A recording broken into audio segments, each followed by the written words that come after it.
ఆంధ్రప్రదేశ్లో నకిలీ మద్యం వ్యవహారంలో కూటమి ప్రభుత్వం డైవర్షన్ పాలిటిక్స్ చేస్తోందని మాజీ మంత్రి కాకాని గోవర్ధన్ రెడ్డి అన్నారు.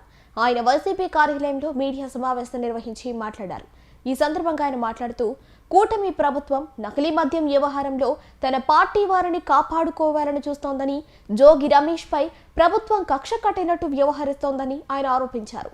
తంబళ్లపల్లె మొలకల చెరువు వద్ద ఆ నియోజకవర్గ ఇన్ఛార్జ్ జయచంద్రారెడ్డి ఈ వ్యవహారంలో కీలకమని తెలిసి కూడా వైసీపీ అసత్య ప్రచారాలు చేస్తుందని అన్నారు. ఈ నకిలీ మద్యం వ్యవహారం 2-3 నెలలుగా జరుగుతోందని ఎక్సైజ్ అధికారులు మీడియా ముఖంగా తెలియజేశారని తెలిపారు. ఈరోజు మనందరికీ తెలిసినటువంటి విషయం, గత కొద్ది రోజులుగా ఆంధ్ర రాష్ట్రంలో నకిలీ మద్యం వ్యవహారం ప్రభుత్వం ఊహించినటువంటి విధంగా మరక అంటడంతో డైవర్షన్ పాలిటిక్స్ ఏదో ఒక విధంగా తిప్పి వైఎస్ఆర్ కాంగ్రెస్ పార్టీకి దాన్ని ఆపాదించాలనేటువంటి ఆలోచనతో చంద్రబాబు నాయుడు, తెలుగుదేశం పార్టీకి సంబంధించినటువంటి మంత్రులు అందరూ కూడా ఒక పద్ధతి ప్రకారం, ఒక పథకం ప్రకారం ఈరోజు కుట్రలకి పాల్పడేటువంటి పరిస్థితి. ఒక విధంగా చెప్పాలంటే నకిలీ మద్యం విషయంలో చంద్రబాబు నాయుడు ఎంత నీచమైనటువంటి డ్రామాలకు పాల్పడుతున్నాడు అనేటువంటిది ఈరోజు ప్రత్యక్షంగా ప్రజలు గమనించేటువంటి పరిస్థితి.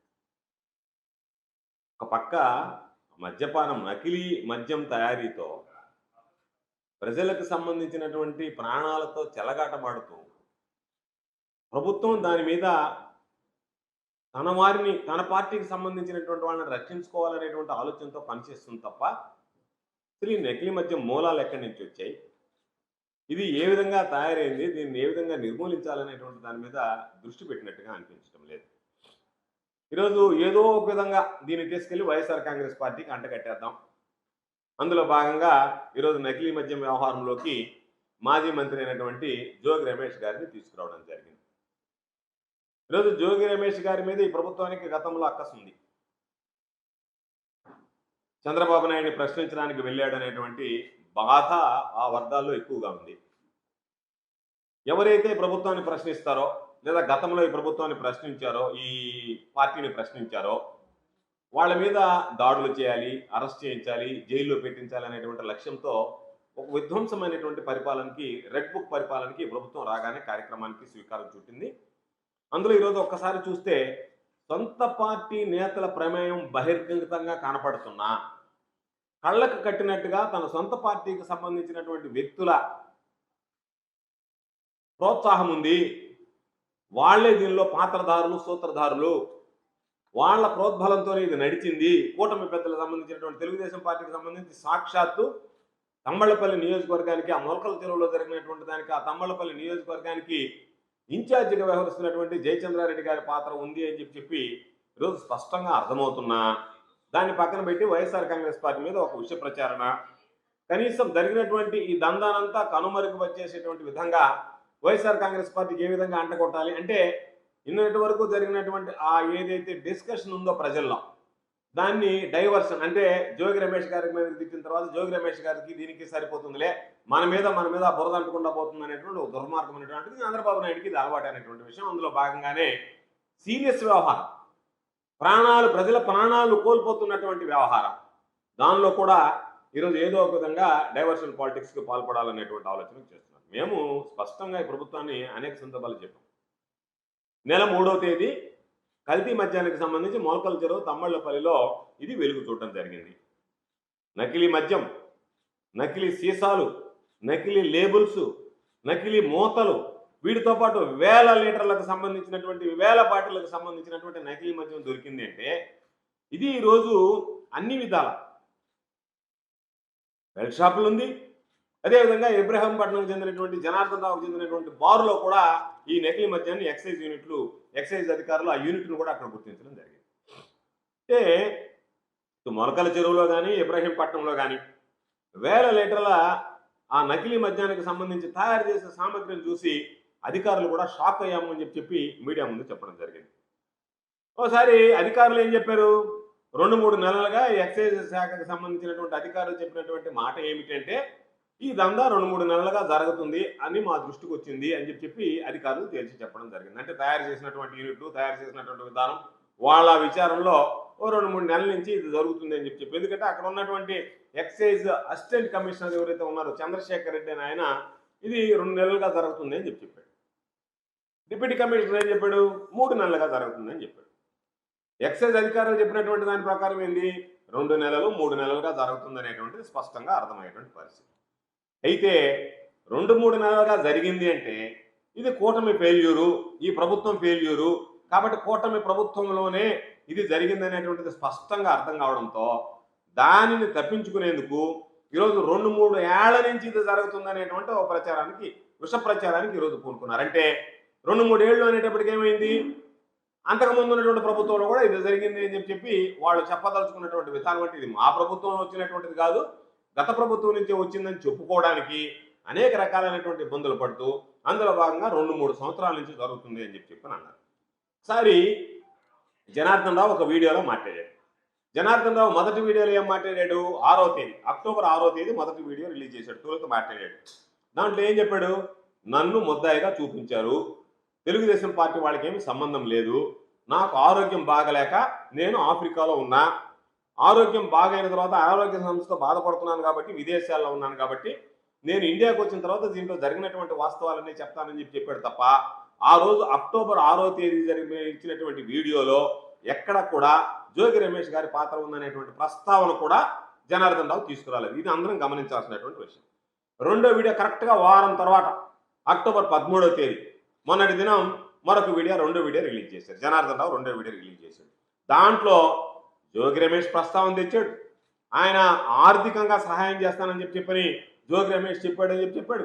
కావాలనే ఆఫ్రికాలో ఉండేటువంటి ఆయన ఫ్రెండ్ దగ్గరికి ఆయన పంపించాడని చెప్పాడు. ప్రభుత్వానికి చెడ్డ పేరు తీసుకురావడానికి జోగి రమేష్ కుట్ర పన్నాడని, అందులో భాగంగా టీడీపీ వాళ్ళని సస్పెండ్ చేయడంతో, ఎవరు జయచంద్రారెడ్డిని వీళ్ళందరినీ తెలుగుదేశం పార్టీ సస్పెండ్ చేయడంతో రమేష్ ప్లాన్ మార్చేశాడని చెప్పి, జోగి రమేష్ ప్లాన్ అంతా మార్చాడని చెప్పి ఇబ్రహీంపట్నంలో ముందుగానే సరుకు తెచ్చి పెట్టాలని చెప్పాడని, అక్కడికి సాక్షి మీడియాని పంపించాడని, దాని ప్రకారం అక్కడ దాడి చేయించాడని, ఇదంతా ఒక పథకం ప్రకారం కూటమి ప్రభుత్వం మీద విషం చల్లడానికి జోగి రమేష్ అనేటువంటి వ్యక్తి చెప్తే నేను చేశాను, కాబట్టి ఇదంతా జోగి రమేష్ ద్వారా జరిగింది తప్ప దీనికి ప్రభుత్వంతో ఏమీ సంబంధం లేదు అని చెప్పి మాట్లాడాడు. ఆయనకి రకరకాలైన చెప్పొచ్చాడు ఆయన వీడియోలో. ఎందుకు నువ్వు చెప్పాల్సి వచ్చిందనే ప్రశ్న వస్తుంది కాబట్టి నాకు బెయిల్ ఇప్పిస్తానన్నాడు, మా తమ్ముడిని కూడా కేసులో ఇరికిస్తానన్నాడు, నాకు 3 కోట్లు డబ్బు ఇస్తానని చెప్పి నమ్మించి మోసం చేశాడు, నాకు ఇవ్వలేదు, కాబట్టి ఇవన్నీ ఆధారాలు ఉన్నాయి, ఇవన్నీ ఉన్నాయి కాబట్టి జోగి రమేష్ వల్లనే ఇది జరిగింది, జోగి రమేష్ కూటమి ప్రభుత్వానికి చెడ్డ పేరు తేవాలనేటువంటి పథకం వేశాడు, ఆ పథకంలో భాగంగా నన్ను పావుగా వాడుకున్నాడు, కాబట్టి ఆ 3 కోట్ల రూపాయలకి ఆశపడి నేను ఈరోజు ఈ పని చేశాను అని చెప్పాడు. ఈరోజు తెలుగుదేశం పార్టీ ఎందుకు మీకు సంబంధించినటువంటి నాయకుల మీద, జయచంద్రారెడ్డి మీద కానీ సురేంద్ర నాయుడు మీద కానీ మీరు వేటు వేశారు, అడ్డంగా బుక్ అయ్యారు కాబట్టి, జయచంద్రారెడ్డికి సంబంధం ఉందనేటువంటిది స్పష్టమైపోయింది కాబట్టి దానికి సంబంధించి అందరి పేర్లు, సురేంద్ర నాయుడు పేరు వచ్చింది, జయచంద్రారెడ్డి పేరుతో పాటు అదేపల్లి జనార్దన్ రావు పేరు వచ్చింది. వీటికి సంబంధించిన డ్రైవర్ అష్రఫ్ అనేటువంటి వ్యక్తి, అయ్యా నేను ఆ నకిలీ మద్యాన్ని స్కార్పియో వెహికల్ ద్వారా బెల్ట్ షాపులకు తోలారని స్పష్టంగా పోలీసుల ముందు వాంగ్మూలం ఇచ్చాడు. స్పష్టంగా వాంగ్మూలం ఇచ్చిన తర్వాత టీడీపీ కూడా డిఫెన్స్లో పడిపోయి దిక్కుతోచినటువంటి స్థితిలో ఈ జయచంద్రారెడ్డిని సురేంద్ర నాయుడిని సస్పెండ్ చేసింది. కారణం ఏమిటంటే సాక్షాత్తు అన్ని ఆధారాలు బయటపడ్డాయి కాబట్టి, ఆధారాలతో సహా బయట వచ్చింది కాబట్టి వైఎస్ఆర్ కాంగ్రెస్ పార్టీ దాని మీద గట్టిగానే మా నాయకుడు జగన్మోహన్ రెడ్డి గారు పోరాటం చేయడం జరిగింది. ఆయన ఆదేశాల మేరకు వైఎస్ఆర్ కాంగ్రెస్ పార్టీ వర్గాలు పోరాటానికి దిగాయి. ప్రజల్లో దీని మీద చర్చ ప్రారంభమైంది. ప్రజల్లో ఏదైతే చర్చ ప్రారంభమైందో ఆ రోజు నుంచి వీళ్ళు రకరకాలైనటువంటి డైవర్షన్ పాలిటిక్స్లో భాగంగా ఏ వ్యక్తి అయితే మొలకల చెరువు కేసులో జయచంద్రారెడ్డి దగ్గర అష్రఫ్ అనేటువంటి డ్రైవర్ A21గా ఉన్నాడో, 2024 ఎన్నికలకు ముందు నేను 6 నెలలు అక్కడ పనిచేశాను. ఆ తర్వాత జయచంద్రారెడ్డితో ఉన్నటువంటి ఆ సన్నిహితంతో నాకు జనార్దన్ రావుతో పరిచయం ఏర్పడింది. ఆ తర్వాత నన్ను కొద్ది కారణాల వల్ల తీసేశారు, నేనేదో మార్కెట్లో పనిచేస్తున్నాను, వాళ్ళని పని అడిగాను, వాడే చివరికి నన్ను ఆ స్కార్పియో వాహనం ద్వారా మళ్ళీ నన్ను నియమించుకుని బ్లాక్ స్కార్పియో గతంలో ఏదైతే నేను తోలానో దాని ద్వారా మద్యం షాపులకి నకిలీ మద్యాన్ని వేయమని చెప్పి దాని ప్రకారం నన్ను మాట్లాడుకో నాకు రోజుకి ఇంతని చెప్పి ముట్ట చెప్పాలని స్పష్టంగా చెప్పాడు.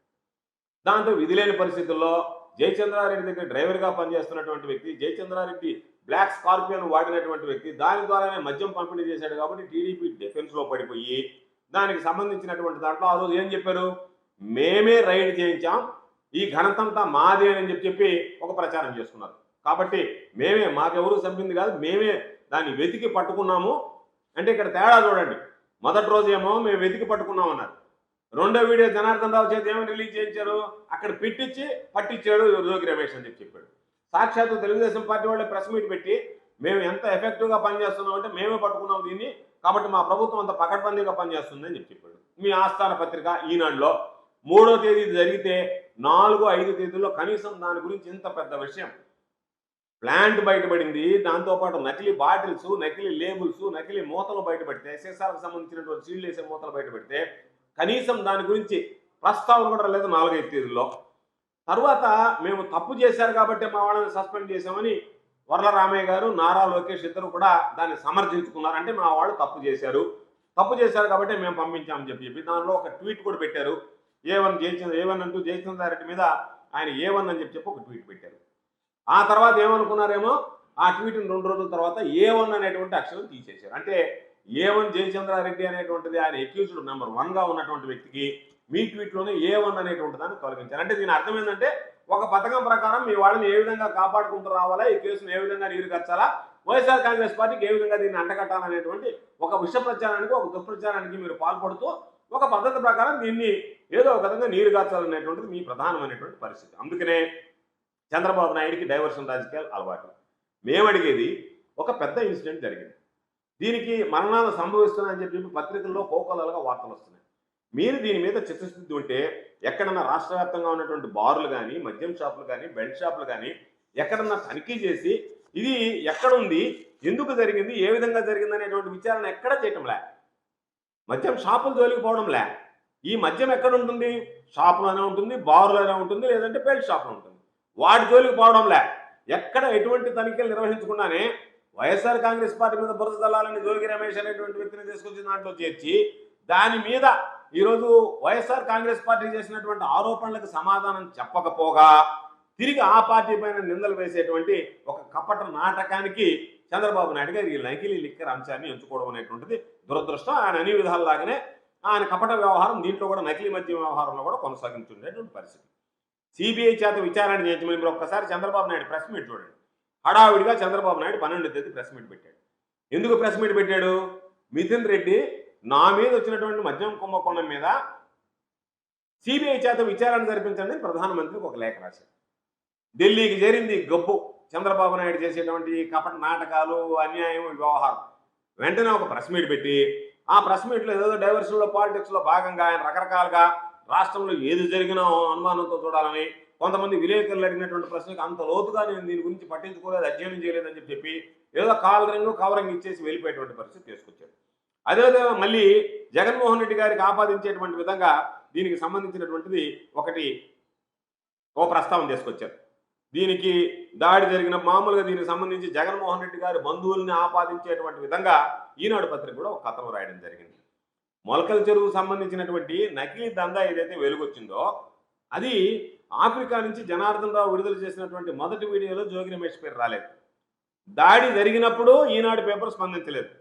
9వ తేదీ 7, 8 మా గమ్ముగా ఉన్నటువంటి ఆ పత్రిక, పట్టించుకున్నటువంటి ఆ పత్రిక 9వ తేదీ ఒక కథనం రాసింది. ఆ కథనంలో ఏం రాసిందంటే, రెడ్డి సామాజిక వర్గానికి చెందినటువంటి వారే ఆఫ్రికాలో ఈ దందా చేస్తున్నారు. అది ఇక్కడ కాదు, మొలకల చెరువులో ఇబ్రహీంపట్నం గురించి ఆఫ్రికాలో ఈ దందా చేస్తున్నారు కాబట్టి ఇది వైఎస్ఆర్ కాంగ్రెస్ పార్టీకి జగన్మోహన్ రెడ్డి గారి బంధువులకి అంటగట్టడానికి ఒక కథనాన్ని రాసుకుంటూ వచ్చింది. అంటే ఒక పథకం ప్రకారం మిమ్మల్ని బయటేసుకోవడానికి, మీ వాళ్ళని కాపాడుకునేదానికి, అదేవిధంగా వైఎస్ఆర్ కాంగ్రెస్ పార్టీకి మరకంటించడానికి ఎంతకైనా దారుణమైనటువంటి పరిస్థితులు ఎక్కడ ఉన్నాయి. మీరు తప్పు చేసి అడ్డంగా బుక్ అయ్యి ప్రజల ముందు దోషులుగా నిలబడ్డటువంటి వ్యక్తులు దాని నుంచి తప్పించుకునేదానికి వైఎస్ఆర్ కాంగ్రెస్ పార్టీకి అంటగట్టేటువంటి అటువంటి దుర్మార్గానికి పూనుకున్నారంటేనే మీరు ఏమన్నా అర్థం కాలేదు. మీరే అన్నారు, చంద్రబాబు నాయుడు నోటుకుండానే వచ్చింది. జయచంద్రారెడ్డి లాంటి కోవర్ట్లు ఉన్నారు వైఎస్ఆర్ కాంగ్రెస్ పార్టీ నుంచి. నువ్వు టికెట్ ఇచ్చినటువంటి వ్యక్తి, మేము గతంలో కూడా ప్రెస్ మీట్లో మాట్లాడాం, నువ్వు టికెట్ ఇచ్చినటువంటి వ్యక్తి, నీ నీడను నువ్వు నమ్మలేనటువంటి వ్యక్తివి, నీ నీడను చూసి నువ్వు భయపడేటువంటి వ్యక్తి చంద్రబాబు నాయుడు. అటువంటి వ్యక్తి మాకు సంబంధించినటువంటి కోవర్టులకి ఆయన ఇచ్చాడని చెప్పి జయచంద్రారెడ్డి వైఎస్ఆర్సీపీ కోవర్ట్ అని చెప్పి ఇటు ఎల్లో మీడియాలో, సోషల్ మీడియాలో అనేక రకాలుగా దాని మీద ఆయన ప్రచారం చేసుకున్నటువంటి పరిస్థితి ఉంది.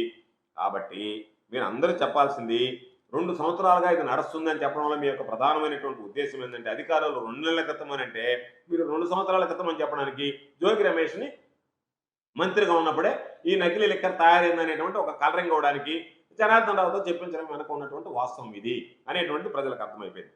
కాబట్టి తమ వాళ్ళని రక్షించుకోవాలా, వైఎస్ఆర్ కాంగ్రెస్ పార్టీని ఇరికించుకోవాలా, ఎల్లో మీడియాని పోలీసుల్ని అడ్డం పెట్టుకుని ఏదో ఒక విధంగా దీంట్లో డైవర్షన్ పాలిటిక్స్ పాల్పడతా ఈరోజు ఈ మొత్తం వ్యవహారం ఒకసారి చూస్తే 3వ తేదీ నుంచి ఎల్లో మీడియా కానీ సోషల్ మీడియా కానీ టీడీపీ నేతలు కానీ ఎన్ని కష్టాలు పడుతున్నారో, ఎన్ని ఆపసోపాలు పడుతున్నారో, ఏ విధంగా బయటకు రావాలనేటువంటి లక్ష్యంతో ఎన్ని కుట్రలు పడుతున్నారు అనేటువంటిది ఈరోజు ప్రజలందరూ గమనించారు. ప్రజలు మిమ్మల్ని చీకొట్టుకుంటున్నారు. ఈరోజు ఇంత దుర్మార్గమా, ఇంత దారుణమా, చేసినటువంటి పనికి సంబంధించి ఇదిగో తప్పు జరిగింది, మా ప్రభుత్వంలో తప్పు చేశాం, మా వాళ్ళు తప్పు చేశారు, మేము ఇది చేశామని చెప్పాల్సింది పోయి మీ వాళ్ళు చేసినటువంటి తప్పుని. కాబట్టి మా దగ్గర ఉన్నటువంటి ప్రశ్నలు కొన్ని సమాధానం చెప్పాల్సినటువంటి తెలుగుదేశం పార్టీ చంద్రబాబు నాయుడు గారి దగ్గర నుంచి కూటమికి సంబంధించినటువంటి ప్రభుత్వంలో ఈ నకిలీ వ్యవహారంలో మాతో పాటు ఎంతమంది అయితే చనిపోయారో అని ఈరోజు పత్రికలో రాస్తున్నారో ఆ కుటుంబాలకు కూడా మీరు సమాధానం, మీడియాలో చూపిస్తున్నారో ఆ కుటుంబాలకు కూడా మీరు సమాధానం చెప్పాల్సినటువంటి అవసరం ఉంది. ఈరోజు ప్రభుత్వంలో ఉండేటువంటి పెద్దలు, పోలీసులు అందరూ కలిసి ఒక కుట్రలో కుతంత్రాలు పన్ని దీనికి సంబంధించినటువంటి పలు కీలకమైనటువంటి ప్రశ్నలకు ఈరోజు సమాధానం ఇచ్చేటువంటి పరిస్థితిలో లేరు.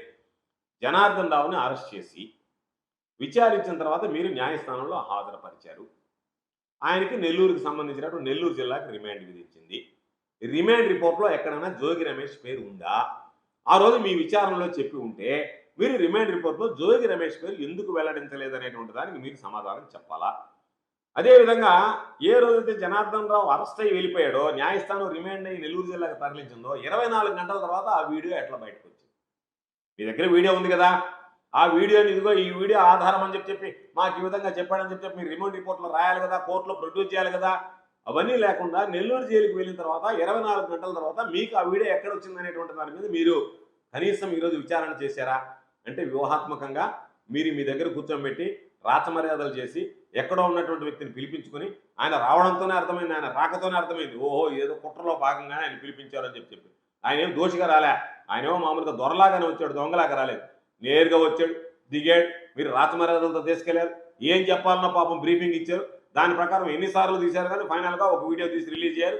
మళ్ళీ దానికి సంబంధించినటువంటి ప్రాంప్టింగ్ ఒక ఆయన ఇస్తున్నాడు, ఆ వీడియోలో స్పష్టంగా కనపడుతుంది. కాబట్టి మొదట మీ విచారణలో లేనటువంటి పేరు ఈరోజు తీసుకొచ్చి దాని మీద ఈరోజు దుష్ప్రచారం చేయడం. అదేవిధంగా ఈరోజు ప్రభుత్వ ఆదేశాలతోనే ఎక్సైజ్ అధికారులు ఆ రోజు మన నకిలీ గోడాలకు సంబంధించినటువంటి ఆ ఇబ్రహీంపట్నంలో గోడౌలని తనిఖీ చేశామని చంద్రబాబు చెప్పాడు. చాలా గొప్పగా కూడా చెప్పుకున్నాడు ఆయన. ఈరోజు మళ్ళా రెండో రోజు వచ్చేటప్పటికి మీ కథలో ఎందుకు మార్పు వచ్చింది?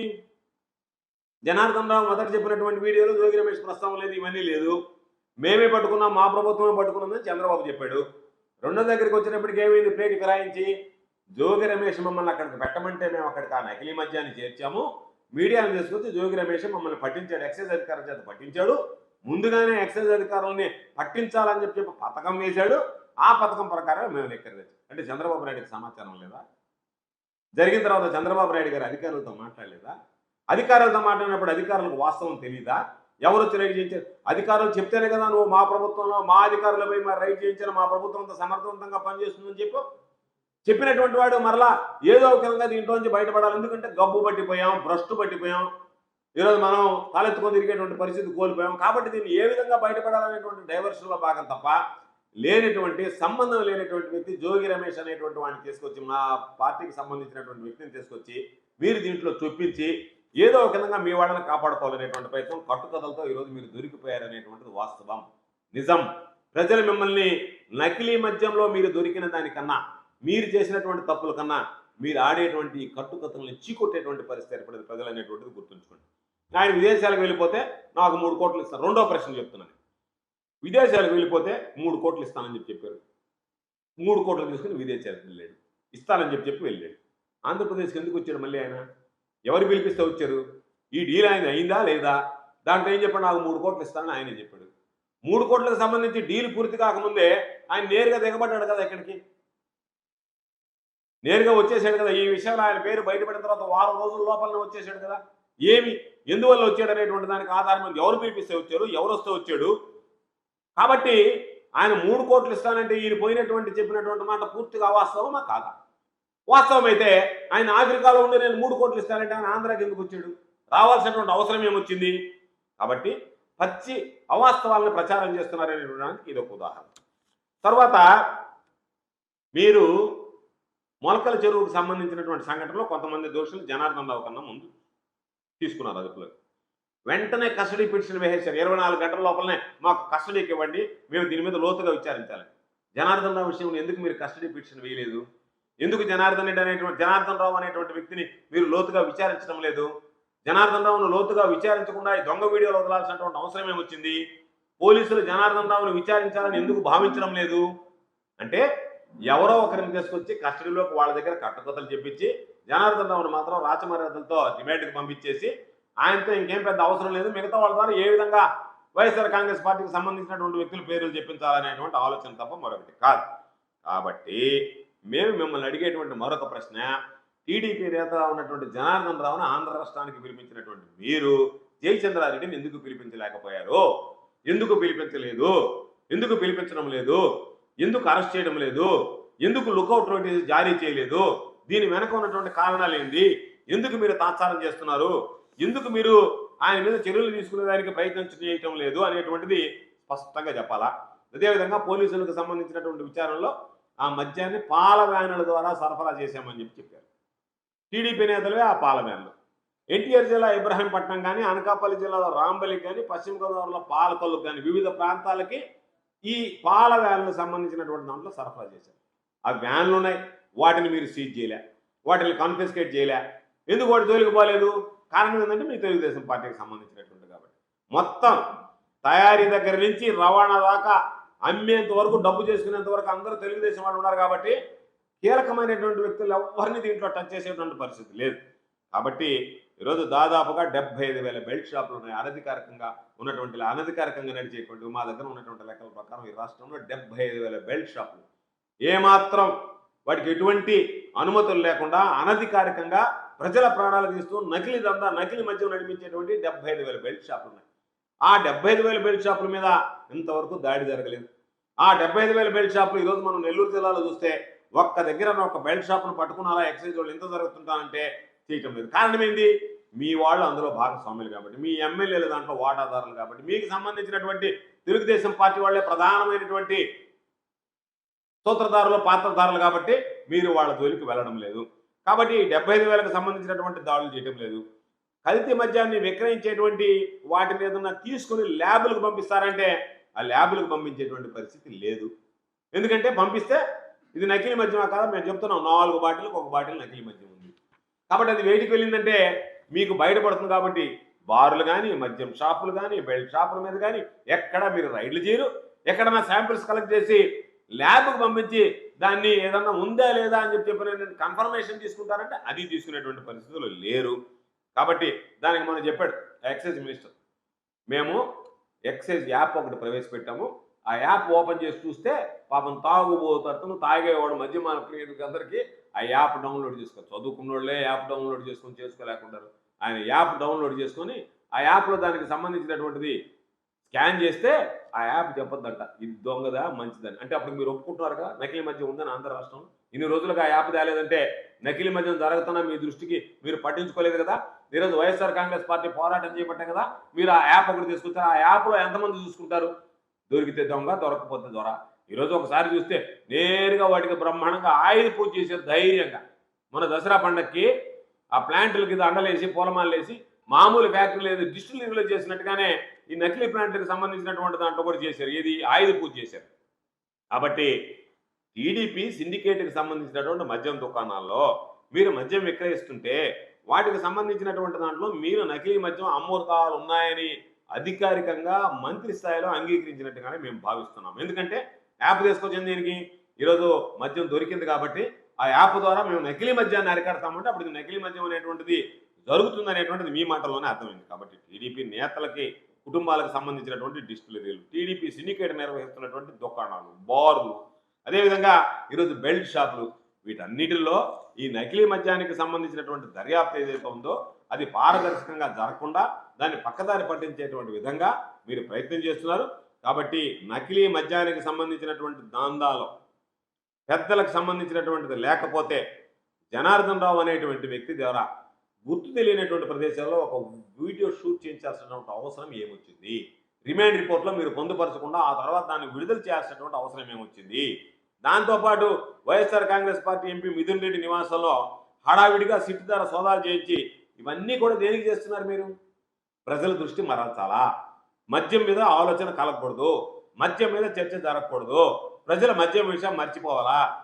మిథున్ రెడ్డి మీద ఆఫీసుల మీద సిట్ దాడుల గురించి మాట్లాడాలా? జోగి రమేష్ పాత్ర గురించి మాట్లాడాలా?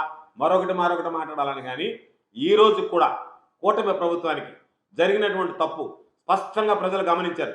ప్రజలందరూ ఈరోజు ఏదైనా మద్యం ముట్టుకోవాలంటే ఒకటికి 2 సార్లు ఆలోచన చేయాల్సినటువంటి పరిస్థితి ఇప్పుడు ఇది నకిలీదా అసలా అని చెప్పారు. కాబట్టి ప్రజల్లో ఆ చర్చ ప్రారంభమైంది. ఈ పాపమంతా కూటమి ప్రభుత్వ పాలకులదేనని చెప్పి ప్రజల్లో అర్థమైంది. అటువంటి పరిస్థితుల్లో మీరు ఎప్పటికైనా ప్రజల ప్రాణాల పట్ల మీకు బాధ్యత ఉంటే, మీరు రాష్ట్ర ప్రభుత్వాన్ని పాలించే అర్హత మీకుంటే, మీరు స్పష్టంగా ఎప్పటికైనా సరే ఎక్కడ నకిలీ మద్యం ఉంది, ఈ నకిలీ మద్యం మూలాలు ఏమిటి, ఎప్పటి నుంచి తయారైంది, ఇంకెక్కడెక్కడ తయారవుతున్నాయి అనేటువంటి దాని మీద దృష్టి పెట్టండి. ఇప్పటికీ నకిలీ మద్యం కుటీర పరిశ్రమలా ఎక్కడికక్కడ తయారై వస్తూనే ఉంది. వాటికి సంబంధించినటువంటి దాంట్లో ఎక్సైజ్ అధికారులు మీరు కట్టడి చేశారు, వాళ్ళు పట్టించుకోవడం లేదు. ఆ పట్టించుకోని పరిస్థితుల్లో ఆ నకిలీ మద్యం ఏదైతే ఉందో బెల్ట్ షాపుల దగ్గర నుంచి అన్ని దగ్గరికి అది రొటేట్ అవుతుంది. తాగినటువంటి వ్యక్తులు మీ ధనదాహానికి బలైపోతున్నారు. కాబట్టి నిష్పక్షపాతంగా నిష్పాక్షికంగా దీని మీద దర్యాప్తు జరపాలని దయచేసి కూటమి పెద్దలు మీకు అనేక సందర్భాలు చెప్పాం. ఆకాశం మీద ఉమ్మేస్తే మీ ముఖాన పడుతుంది అనేటువంటి విషయాన్ని గుర్తుంచుకోండి. జగన్మోహన్ రెడ్డి గారి మీద వైఎస్ఆర్ కాంగ్రెస్ పార్టీ మీద లేనిపోయినటువంటి అబండాలు వేస్తే మీరు మరింత ప్రజల్లో పలచన అవుతారనేటువంటి విషయాన్ని దృష్టిలో పెట్టుకోండి. కాబట్టి మీరు ఎప్పటికైనా నిష్పాక్షికంగా దర్యాప్తు జరిపి అసలు దోషులు ఎవరో బయటపెట్టండి తప్ప మీ వాళ్ళని, మీ వ్యాపారాలని, మీకు సంబంధించినటువంటి రాబడిని దృష్టిలో పెట్టుకుని మీరు దీని మీద కట్టుకథలు అల్లి ఏదో ఒక విధంగా పాపం జోగి రమేష్ లాంటి సంబంధం లేనటువంటి వ్యక్తిని ఈరోజు జోగి రమేష్ చెప్తున్నాడు, రా దేవస్థానం దగ్గర ప్రమాణం చేద్దాం, లేదా పోలిగ్రాఫిక్ టెస్ట్కి నేను రెడీగా ఉన్నానని చెప్తున్నాడు. లైట్ డిటెక్టర్ టెస్ట్కి దేనికి మీరు ముందుకు రాకుండా, దేని గురించి పట్టించుకోకుండా వైఎస్ఆర్ కాంగ్రెస్ పార్టీకి సంబంధించినటువంటి ఒక పథకం ప్రకారం దోషులుగా చిత్రీకరిస్తూ వాళ్ళ మీద కేసులు బనాయిస్తూ మీరు చేసినటువంటి పాపాలు వాళ్ళకు ఆపాదిస్తూ మీరు బయటపడాలని ఆలోచన చేస్తే ఇది ప్రజలకు సంబంధించినటువంటి అంశం. ఇంతకుముందు ప్రజలకు సంబంధించినటువంటి అంశాలు మీరు ఏదైతే చేశారు రెడ్ బుక్ కట్టం పెట్టుకుని, ఇది ప్రజలకు సంబంధించినటువంటి అంశం. పాపం ఈరోజు ఎవరన్నా మద్యపానం సేవించినటువంటి వాడు పాపం ప్రాణాలకి గ్యారెంటీ లేకుండా పోయింది ఆంధ్ర రాష్ట్రంలో. కాబట్టి వీటిలో దృష్టిలో పెట్టుకొని ప్రభుత్వం ఎప్పటికైనా మొదట్లో చెప్పాం, చంద్రబాబు నాయుడు నేతృత్వంలో వేసినటువంటి సిట్ ఏదైతే ఉందో దీన్ని నీరు కార్చడానికి తప్ప వేరే ఉద్దేశంతో వేసినటువంటిది కాదు. కాబట్టి దానివల్ల అనుకున్నటువంటి ఫలితాలను సాధించలేదు. ఇప్పటికే మీరు మాట్లాడినటువంటి మాటలు రోజుకొక మాట నాలుగు మడత పెట్టి మాట్లాడుతున్నారు. మీరు ఒకరోజు మేము పట్టుకున్నాం, ఒకరోజు వాళ్ళు పట్టించారు, ఒకరోజు వీళ్ళు పట్టించారని చెప్పి. కాబట్టి మీ దగ్గర మీరు ఇచ్చేటువంటి స్టేట్మెంట్ల ప్రకారమే మీ ఆధీనంలో ఉన్నటువంటి పోలీసులు, మీ ఆధీనంలో మీరు ఏర్పాటు చేసినటువంటి సిట్టు నిష్పక్షపాతంగా దర్యాప్తు జరిపి అసలైనటువంటి దోషులను పట్టుకొని ఈ నకిలీ మద్యాన్ని అరికట్టేటువంటి పరిస్థితులు లేవు. కాబట్టి ఇప్పటికైనా సిబిఐ చేత విచారణ చేయించి అసలైనటువంటి విషయాలు వెలుగు చూడాలని ప్రజలకు తెలియజెప్పాలని, దాని ద్వారానే మీరు కనీసం సిబిఐ చేత విచారణ జరిపించాలనేటువంటిదైనా మీకు ఉంటుంది తప్ప మీరు సిబిఐ విచారణ కాకుండా సిట్ విచారణ చేసి ఏదో ఒక విధంగా బమ్మిని చేసి వైఎస్ఆర్ కాంగ్రెస్ పార్టీకి సంబంధించినటువంటి వ్యక్తులు దోషులుగా మీరు మార్చాలని చూస్తే మాత్రం ప్రజలు, సమాజం మిమ్మల్ని క్షమించరు అని చెప్పి ఈ సందర్భంగా నేను హెచ్చరిస్తున్నాను.